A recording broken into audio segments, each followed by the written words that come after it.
সেপ্টেম্বরের ফিফা উইন্ডোতে আবারও হলুদ জার্সিতে মাঠে নামতে চলেছে ব্রাজিল। চিলি ও বলিভিয়ার বিপক্ষে বিশ্বকাপের প্রস্তুতি সারতে চান আনচেলত্তি।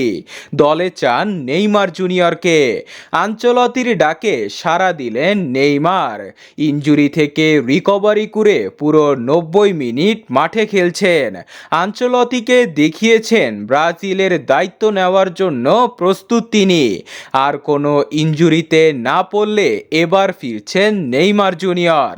দলকে নেতৃত্ব দেওয়ার জন্য দলে একজন যোগ্য নেতার প্রয়োজন, আর ব্রাজিলের সেই নেতা হলেন নেইমার জুনিয়র।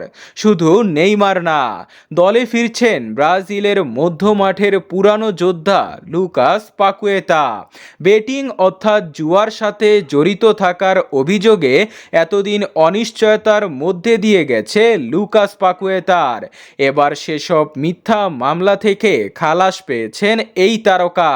ব্রাজিলের মধ্যমাঠের নিয়মিত মুখ ছিলেন এই তারকা। তবে ক্যাসেমিরো ফিরতে পারলে তিনি কেন নয়, বিশ্বকাপের আগে তাকে বাজিয়ে দেখবে আনচেলত্তি।